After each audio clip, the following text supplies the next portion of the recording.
solve, we can group this as y is equal to the quantity of 2x squared plus 5x minus 12. Then, complete the square. To complete the square, divide 5 halves by 2 and then square it. So 5 halves over 2 is equal to 5 fourths, and 5 fourths squared is equal to 25 over 16. By completing the square, this will be 2 times the quantity of x squared plus 5 half x plus 25 over 16 minus 12 minus 50 over 16.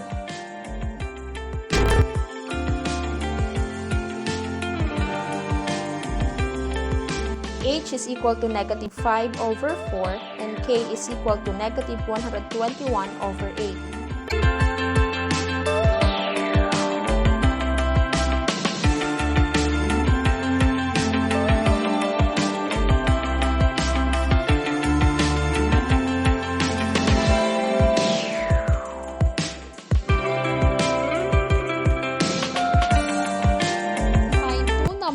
Whose sum is 16 and whose product is a maximum. By letting x be the first number and y be the second number, two numbers whose sum is 16 can be represented as x plus y is equal to 16 or y is equal to 16 minus x, while product is a maximum can be represented as xy. By substitution, we have x times the quantity of 16 minus x. X is equal to h, which is equal to negative b over 2a.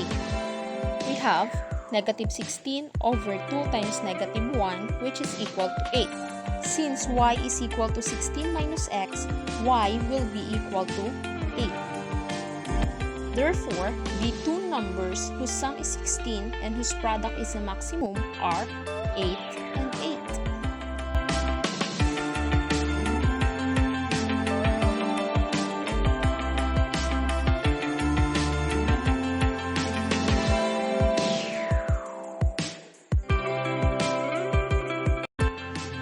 Split 15 into two numbers such that the sum of the squares of these two numbers is a minimum. Let x be the first number and y be the second number. Let us represent this using x plus y is equal to 15 or y is equal to 15 minus x. X squared plus y squared be the sum of the squares.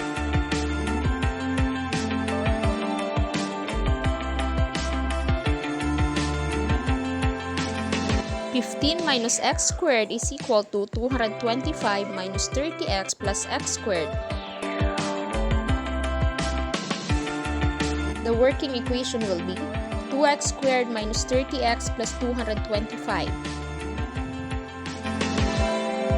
Since x is equal to h, which is also equal to negative b over 2a, we will have negative times negative 30 all over 2 times 2, which is equal to 30 over 4.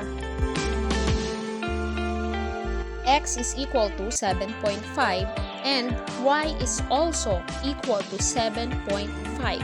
Therefore, when 15 is split into two numbers such that the sum of the squares of these two numbers is a minimum of both 7.5.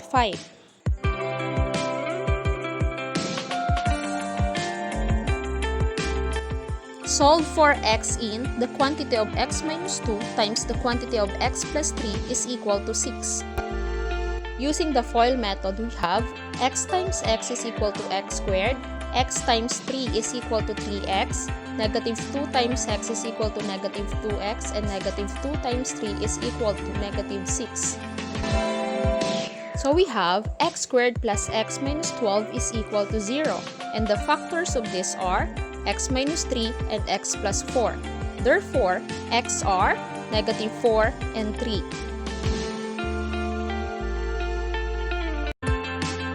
Solve for x in x squared plus x minus 1 is equal to 0. To solve, let us use quadratic formula.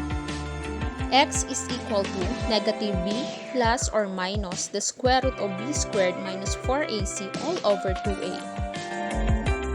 On the given, x squared plus x minus 1 is equal to 0, a is equal to 1, b is equal to 1, and c is equal to negative 1. By substitution, x is equal to negative 1 plus or minus square root of 1 squared minus 4 times 1 times negative 1 all over 2 times 1. X is equal to negative 1 plus or minus square root of 1 plus 4 all over 2. And 1 plus 4 is equal to 5. So x is equal to negative 1 plus or minus square root of 5 all over 2.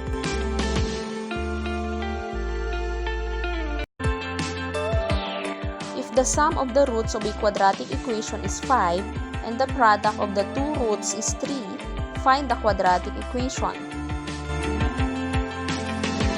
Quadratic equation can be written as x squared minus the sum of the roots times x plus the product of the roots is equal to 0. So, if the sum of the roots of a quadratic equation is 5 and the product of the two roots is 3, the quadratic equation is x squared minus 5x plus 3 is equal to 0.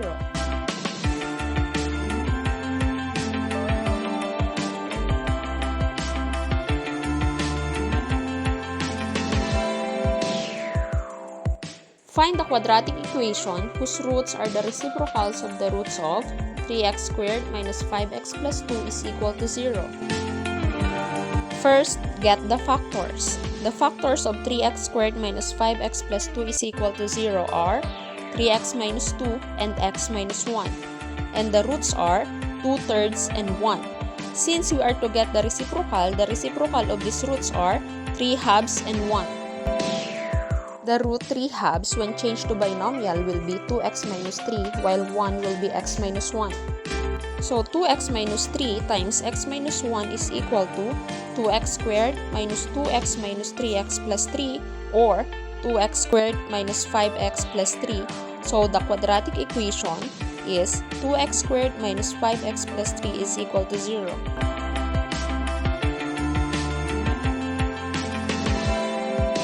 Find the value of k so that 3x squared minus 7x plus 6 is equal to k has one root equal to 0.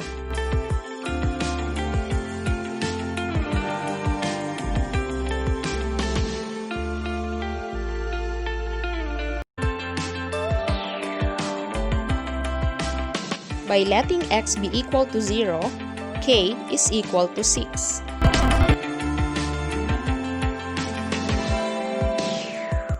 Find the value of k so that 2x squared plus the quantity of 4 minus k times x minus 17 is equal to 0 has roots numerically equal but opposite in sign. Remember this. For the roots to be numerically equal but opposite in signs, the factorization of the expression would have to be the quantity of ax plus b times the quantity of ax minus b is equal to a squared x squared minus b squared, a difference of 2 squares. This means a squared is equal to 2 and b squared is equal to 17. The middle term has to disappear and so 4 minus k is equal to 0 or k is equal to 4.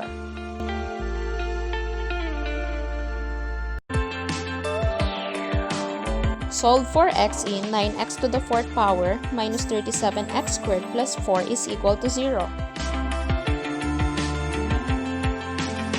First, get the possible rational zeros by getting the factors of the constant over the factors of the leading coefficient, which are 4 over 9. The factors of 4 are positive negative 1, positive negative 2, and positive negative 4. While the factors of 9 are positive negative 1, positive negative 3, and positive negative 9. So the possible rational zeros are positive negative 1, 2, 4, 1/3, 2/3, and 4/3. We can use any of these possible rational zeros. By synthetic division, the numerical coefficient of 9x to the 4th power minus 37x squared plus 4 is equal to 0 are 9, 0, negative 37, 0, and 4. Bring down the first term which is 9, so 9 times 2 is 18, 18 plus 0 is 18, 18 times 2 is 36, 36 minus 37 is negative 1, negative 1 times 2 is negative 2, negative 2 plus 0 is negative 2, negative 2 times 2 is negative 4, and 4 minus 4 is equal to 0. Therefore, 2 is a factor of 9x to the 4th power minus 37x squared plus 4 is equal to 0 since the remainder is 0. Follow the same method of synthetic division to find the other roots.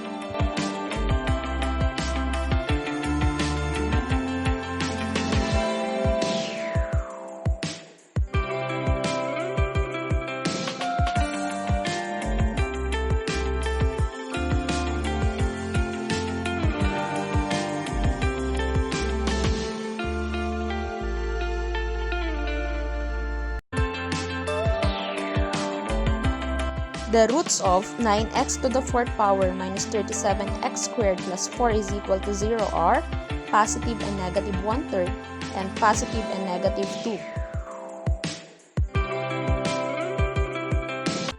Solve for x in 2 plus x all over 2 minus x plus 2 minus x all over 2 plus x is equal to 2. Multiply both sides by 2 plus x and 2 minus x. The resulting equation will be 2 plus x times 2 plus x plus 2 minus x times 2 minus x is equal to 2 times the quantity of 4 minus x squared. Quantity of 2 plus x squared is equal to 4 plus 4x plus x squared, while quantity of 2 minus x squared is equal to 4 minus 4x plus x squared. And 2 times 4 is equal to 8, and 2 times negative x squared is equal to negative 2x squared. By combining like terms, we have 2x squared plus 2x squared is equal to 8 minus 8. So 4x squared is equal to 0, therefore x is equal to 0.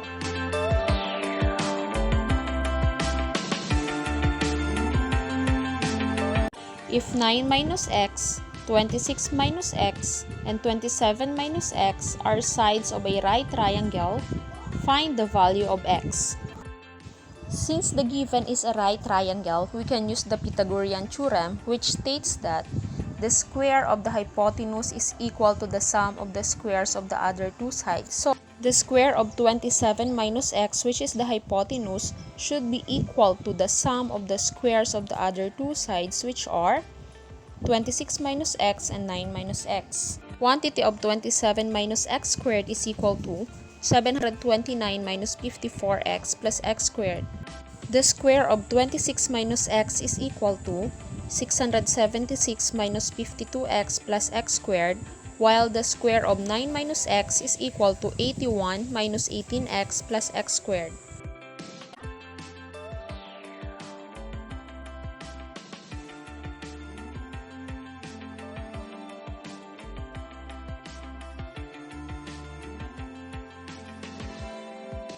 Combining like terms, we have x squared minus 16x plus 28, whose factors are x minus 14 and x minus 2.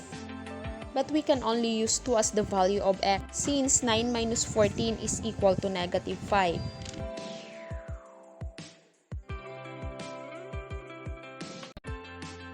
By how much should you reduce the radius of a circle with circumference 48 pi centimeters in order to reduce its area by 47 pi square centimeters? First, determine the radius. Since circumference is equal to 2 pi r, the radius is equal to 24 centimeters. Next is to determine the area of a circle whose circumference is 48 pi centimeters or with a radius of 24 centimeters. Area is equal to pi r squared. So, the area of a circle is equal to 576 pi square centimeters. We are asked to reduce its area by 47 pi square centimeters. So, the new area is equal to 529 pi square centimeters. Its radius is equal to 23. 24 centimeters minus 23 centimeters is equal to 1 centimeter. Therefore, we need to reduce the radius by 1 centimeter in order to reduce its area by 47 pi square centimeters.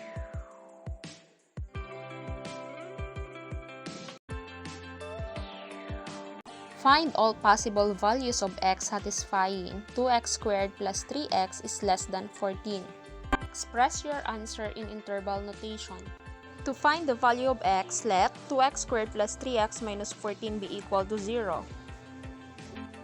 And the factors of this are 2x plus 7 and x minus 2. The values of x are negative 7 halves and 2.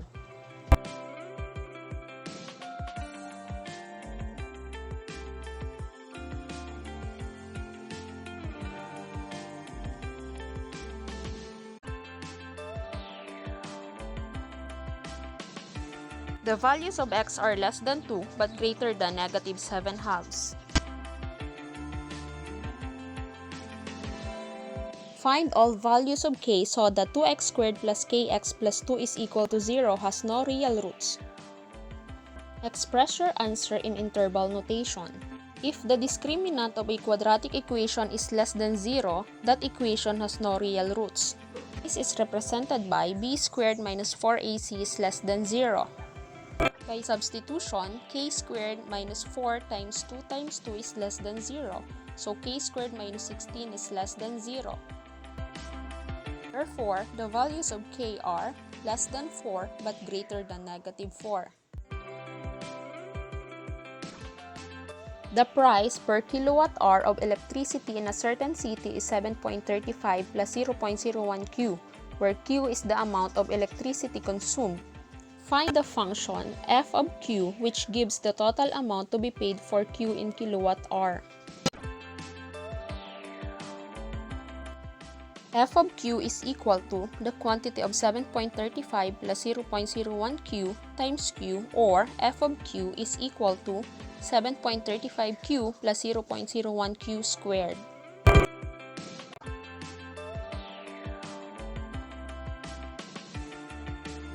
If y is equal to f of x varies directly as x and the point 23 is on its graph, find the equation for y in terms of x.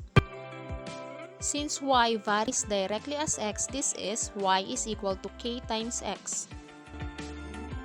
And k is equal to y over x. Since the point is 2, 3, we will substitute it to x and y. So k is equal to 3 halves. The equation for y in terms of x is y is equal to 3 halves x.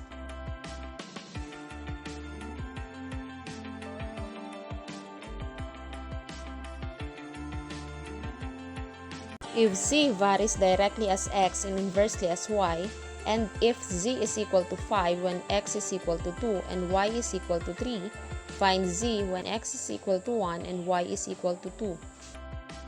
Z varies directly as x and inversely as y can be represented as z is equal to kx over y. By substitution, z is equal to 5, x is equal to 2, and y is equal to 3. This will be 5 is equal to k times 2 all over 3. By cross multiplication, 3 times 5 is equal to 15, which is equal to 2k.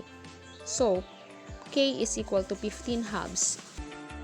To find z, when x is equal to 1 and y is equal to 2, substitute 15 halves to k. So we have c is equal to 15 halves times 1 all over 2, which is equal to 15 halves times the reciprocal of the denominator, which is 1 half. Z is equal to 15 over 4.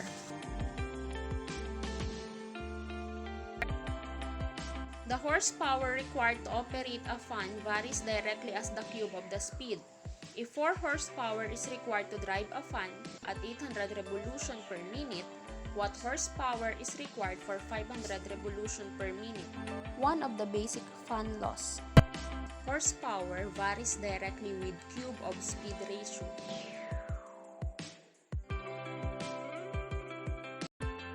By substitution, we have 4 times the quantity of 500 over 800 cube. 500 over 800 is also equivalent to 5 over 8. So 4 times 5 over 8 cube is equal to 4 times 125 all over 512. 4 times 125 over 512 is equal to 125 over 128.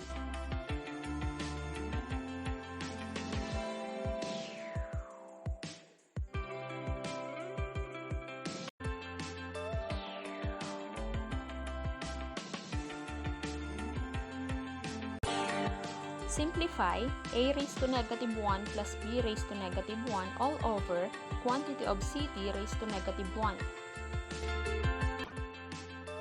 a raised to negative 1 plus b raised to negative 1 can be expressed as 1 over a plus 1 over b, while quantity of cd raised to negative 1 can be expressed as 1 over cd. 1 over a plus 1 over b is equal to b plus a over ab. b plus a over ab divided by 1 over cd is equal to b plus a over ab times cd. So, the final answer is quantity of a plus b times cd all over ab.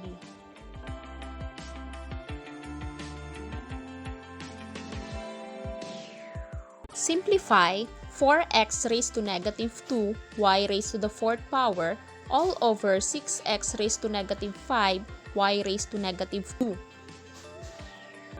4x raised to negative 2 y raised to the 4th power can be expressed as 4y to the 4th power all over x squared, while 6x raised to negative 5 y raised to negative 2 can be written as 6 over x to the 5th power y squared.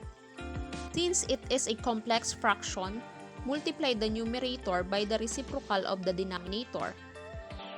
The simplified form of 4x raised to negative 2 y raised to the 4th power all over 6x raised to negative 5 y raised to negative 2 is 2x cubed y to the 6th power all over 3. Simplify the quantity of 5 raised to 0 x to the 4th power y cubed z all over 16x raised to negative 6 y z to the 5th power raised to negative 1/2. Following PEMDAS, simplify first the expression inside the parentheses. That will be 5 raised to 0 x raised to the 10th power y squared all over 16 z to the 4th power. When these are raised to negative 1/2, will be 5 raised to 0 x raised to negative 5 y raised to negative 1 all over 16 raised to negative 1/2 z raised to negative 2. Therefore, the simplified form of the given expression is 4z squared all over x to the 5th power y. Simplify square root of x cubed plus square root of 25x cubed plus square root of 9x. Square root of x cubed can be written as x square root of x. 25x cubed can be written as 5x square root of x. And the square root of 9x is equal to 3 square root of x. X square root of x plus 5x square root of x plus 3 square root of x is equal to the quantity of 6x plus 3 square root of x. Rationalize square root of x plus square root of x plus 1 all over square root of x minus square root of x plus 1. To rationalize, multiply the numerator and the denominator by the conjugates of the denominator, and that is square root of x plus square root of x plus 1.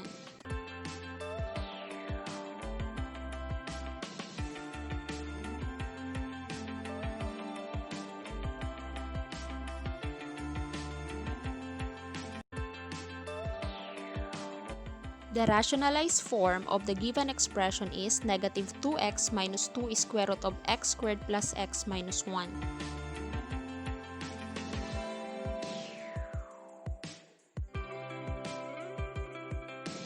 Solve for x in 2x minus 9 square root of x plus 2 plus 14 is equal to 0. Rewrite the given as 2x plus 14 is equal to 9 square root of x plus 2. Then, square both sides. The square of 2x plus 14 is 4x squared plus 56x plus 196, while the square of 9 square root of x plus 2 is 81 times the quantity of x plus 2. 81 times the quantity of x plus 2 is equal to 81x plus 162. Combining like terms, we have 4x squared plus 56x minus 81x plus 196 minus 162 is equal to 0.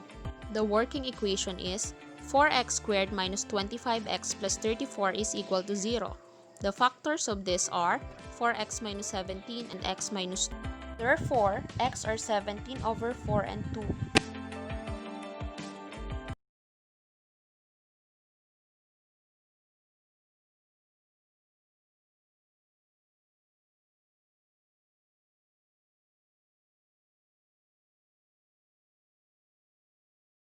cake recipe makes use of 1 teaspoon of baking soda for every 1 2/3 cups of flour, and the recipe yields 18 serving. If you need exactly 30 servings of cake, how much flour and baking soda do you need? That will be 1:18 is equal to T is to 30. So T is equal to 30 over 18 or 5/3. Therefore, 5/3 teaspoon of baking soda is needed to have 30 servings of cake. While for the cake flour, we have 5/3 T. So 5/3 times 5/3 is equal to 25 over 9. Therefore, 25 over 9 cups of flour is needed to have 30 servings of cake.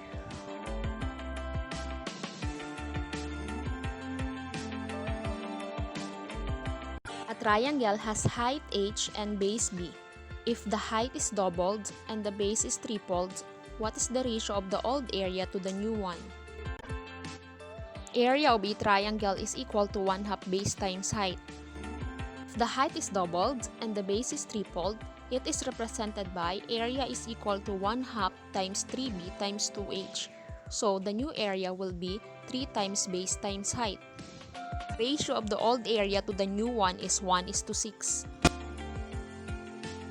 A rectangle has length L and width W. If both the length and width are tripled, what is the ratio of the old perimeter to the new one? Perimeter of a rectangle is equal to twice the sum of the length and the width.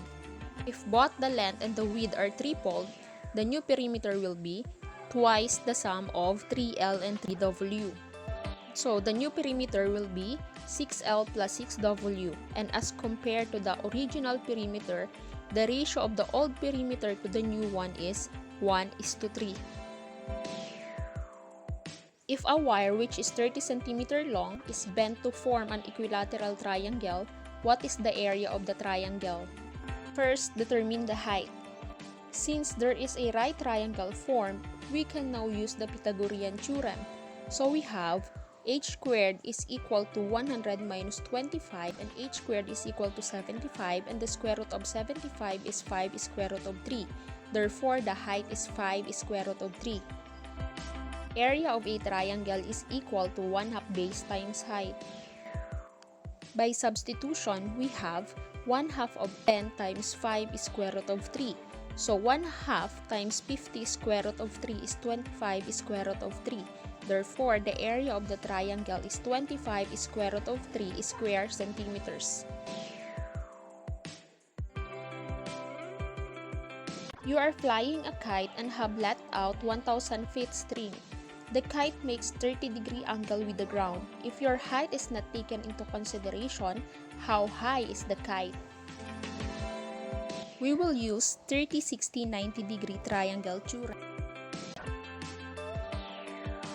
The shortest side is opposite the 30-degree angle, and it is half the length of the hypotenuse.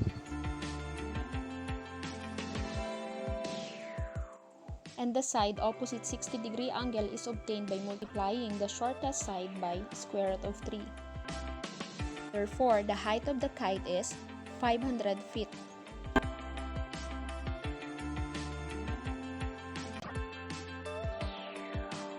A right triangle has base 10 centimeters. If the angle opposite the base is 60 degrees, find the height of the triangle.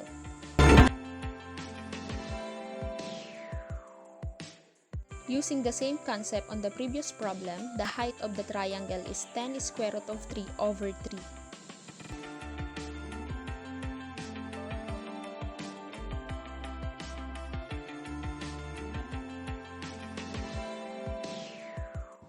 The area of an isosceles trapezoid is 128 square centimeters. If the two bases have measures 5 centimeters and 7 centimeters, find its height. Area of a trapezoid is equal to 1/2 the sum of the two bases times the height. By substitution, we have 128 is equal to 1/2 times the quantity of 5 plus 7 times h. Then, 128 is equal to 6h. h is equal to 64 over 3. Therefore, the height of the isosceles trapezoid is equal to 64 over 3 centimeters. The upper base of an isosceles trapezoid is 6 cm.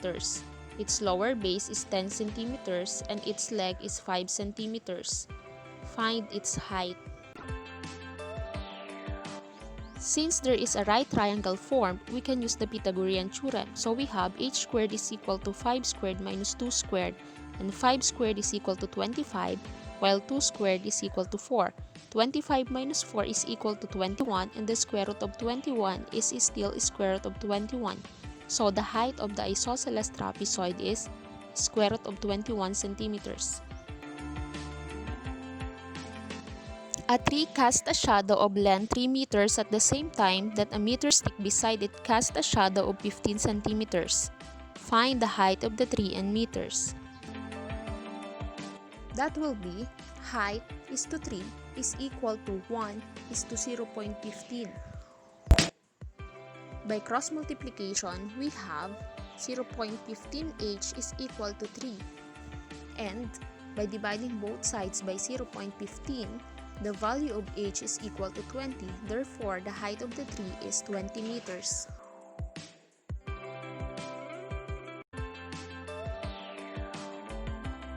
A rectangular pool 20 meter wide and 30 meter long is surrounded by a path of uniform width.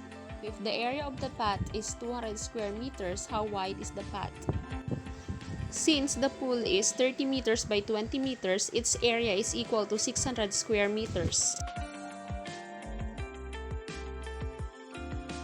Let us add the area of the pool and the area of the path. So we have quantity of 30 plus 2x and quantity of 20 plus 2x is equal to 600 plus 200. The product of the two binomials is 600 plus 60x plus 40x plus 4x squared, and the sum of 600 and 200 is equal to 800.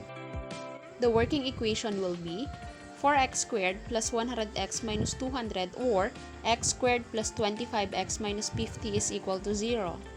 To be able to find the value of x, we will use the quadratic formula, and that is x is equal to negative b plus or minus the square root of b squared minus 4ac all over 2a. So the value of x is equal to 5 square root of 33 minus 25 all over 2.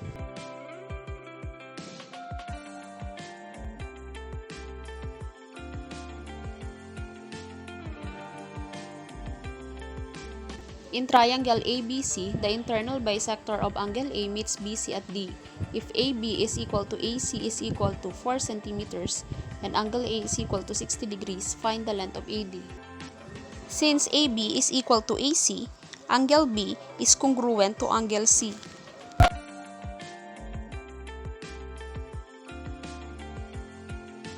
And since there is a right triangle formed, we can use the Pythagorean theorem to find the length of AD. So AD squared is equal to 4 squared minus 2 squared. 4 squared is 16 while 2 squared is equal to 4. So AD squared is equal to 12 and the square root of 12 is equal to 2 square root of 3. Therefore, the length of AD is 2 square root of 3 centimeters. Instead of walking along two adjacent sides of a rectangular field, a boy took a shortcut along the diagonal. How many meters did he save if the length of the field is 50 meters and its width is 30 meters? First, get the length of the diagonal. Since there is a right triangle formed, we can use the Pythagorean theorem, and that is d squared is equal to 50 squared plus 30 squared, where d represents the diagonal.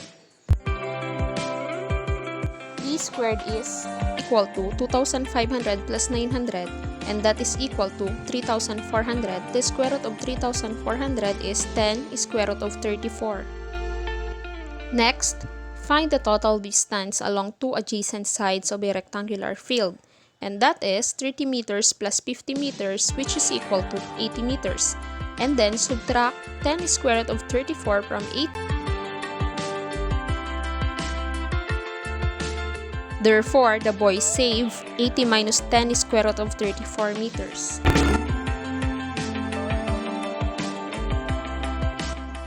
Two sides of a rectangle are 8 centimeters and 25 centimeters. Find the length of the diagonal. Since there is a right triangle formed, we can still use the Pythagorean theorem, and that will be x squared is equal to a squared plus 25 squared, where x represents the length of the diagonal. 8 squared is equal to 64, while 25 squared is equal to 625. 64 plus 625 is equal to 689. Therefore, the length of the diagonal is square root of 689 centimeters. Given equilateral triangle ABC, if DEF are midpoints of AB, AC, and BC respectively, what is the ratio of the area of triangle DEF to the area of triangle ABC? If two similar triangles have sides in the ratio x is to y, then their areas are in the ratio x squared is to y squared. 1 squared is to 2 squared is 1 is to 4.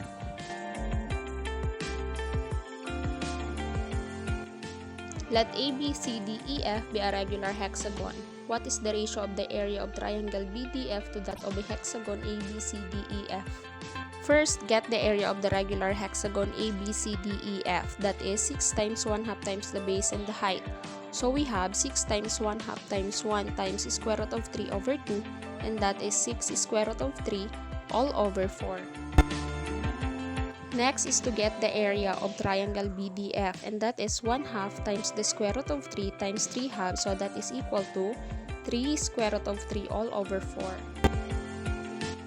The ratio of the area of triangle BDF to hexagon ABCDEF is 3 square root of 3 over 4 is to 6 square root of 3 over 4, or 1 is to 2. A rectangular cake in the shape of a rectangular prism has width 9 inches, length 12 inches, and height 3 inches. If chocolate cake icing costs 5 pesos per square inch, how much would it cost to put icing on top and on all the sides of this cake? The surface area of a rectangular cake is 2 times the length and the width plus 2 times the length and the height plus 2 times the width and the height. That will be 2 times 12 times 9 plus 2 times 12 times 3 plus 2 times 9 times 3. So 216 plus 72 plus 54 is equal to 342 square inches. Since icing costs 5 pesos per square inch, we have 342 times 5 is equal to 1,710 pesos. So the cost of the icing is 1,710 pesos.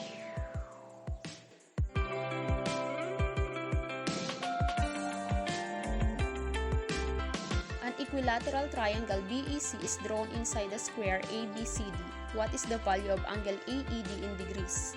In triangle AEB and triangle DEC, EB is equal to EC and AB is equal to DC. So angle ABE is equal to 90 minus 60, which is equal to 30 degrees, and angle DCE is equal to 90 minus 60, which is also 30. We can say that triangle AEB is congruent to triangle DEC by side, angle, side. So we have angle AEB is equal to 180 minus 30 over 2, which is equal to 75 degrees. Similarly, angle AED is equal to 360 degrees minus 75 plus 75 plus 60. So we have 360 minus 210, which is equal to 150. The value of angle AED in degrees is 150. A rectangular tiles each of size 70 cm by 30 cm must be laid horizontally on a rectangular floor of size 210 cm by 130 cm. What is the maximum number of tiles that can be placed on the floor if overlap and cutting of tiles are not allowed? That is just 210 centimeters divided by 70 centimeters, and that is equal to 3. And the other one is 130 centimeters divided by 30 centimeters is equal to 4 1/3 or 4. Then multiply it. 3 times 4 is equal to 12. Therefore, the maximum number of tiles that can be placed on the floor if overlap and cutting of tiles are not allowed is equal to 12. Angles A and B are complementary, and the measure of angle A is 3 times the measure of angle B. Find the measures of the two angles. Since the measure of angle A is 3 times the measure of angle B, this is represented as A is equal to 3B. So, 3B plus B is equal to 90 degrees. Since angle A and angle B are complementary, 3B plus B is equal to 4B. The working equation will be 4B is equal to 90. By dividing both sides by 4, angle B is equal to 22.5, while angle A is equal to 3 times 22.5, and that is equal to 67.5.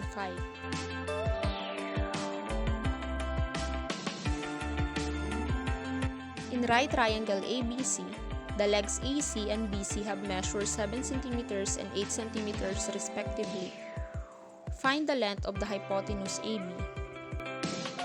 This will be AB squared is equal to 8 squared plus 7 squared. 8 squared is equal to 64, while 7 squared is equal to 49. 64 plus 49 is equal to 113. So, AB is equal to square root of 113.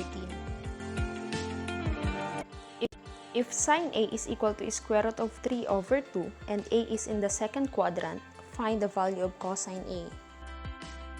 On the given, sine A is equal to square root of 3 over 2.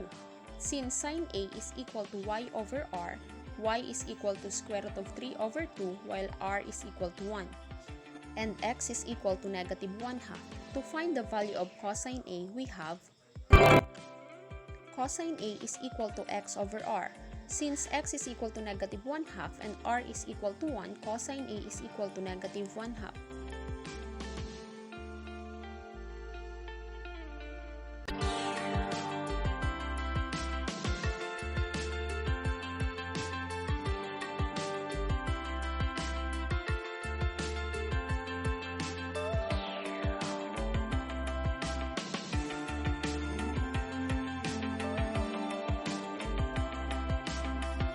If cotangent A is equal to square root of 3, and if A is in the third quadrant, find the value of secant A. Since on the given, cotangent A is equal to square root of 3, and angle A is equal to 30 degrees, cotangent A is equal to x over 1. Have cotangent A which is equal to square root of 3, x should be negative square root of 3, while y should be negative 1, since it is located in the third quadrant. By Pythagorean theorem, r is equal to 2. So to find the value of secant A, which is equal to r over x, secant A is equal to 2 over negative square root of 3. The value of secant A is equal to negative 2 square root of 3 over 2.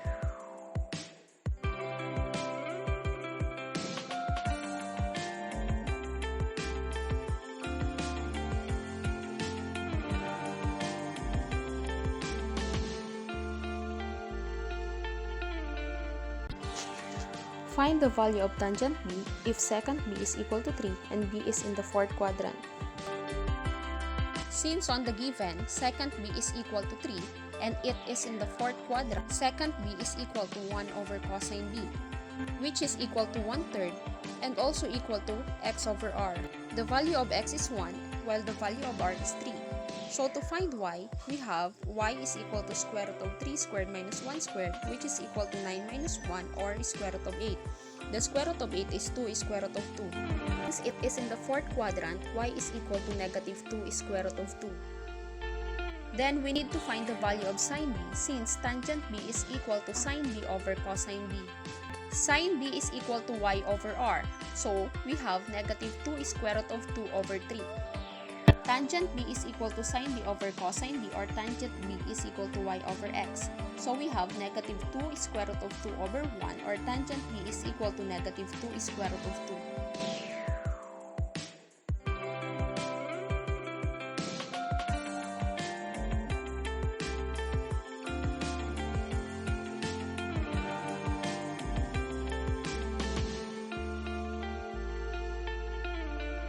Find the value of cosine b if b is in the second quadrant and cosecant b is equal to 5. On the given, cosecant b is equal to 5, which is equal to 1 over sine b. Sine b is equal to 1/5, which is equal to y over r. Therefore, y is equal to 1 while r is equal to 5.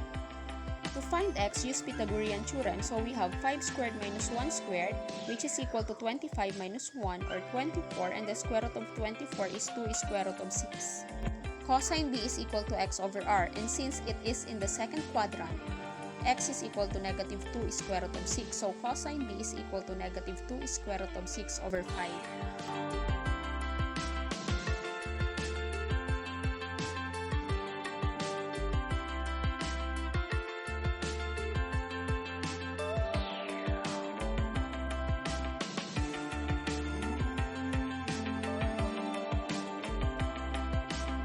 Find the value of cosecant A if cotangent A is equal to 4/3 and A is in the first quadrant. On the given, cotangent A is equal to 4/3 and A is in the first quadrant. So we have cotangent A is equal to 4/3, which is equal to x over y. Therefore, x is equal to 4 while y is equal to 3. To find r, we have r squared is equal to 4 squared plus 3 squared. So 4 squared is 16 while 3 squared is 9. 16 plus 9 is 25 and the square root of 25 is 5. Therefore, r is equal to 5. To find cosecant A, that is equal to r over y. Since r is equal to 5 and y is equal to 3, cosecant A is equal to 5/3.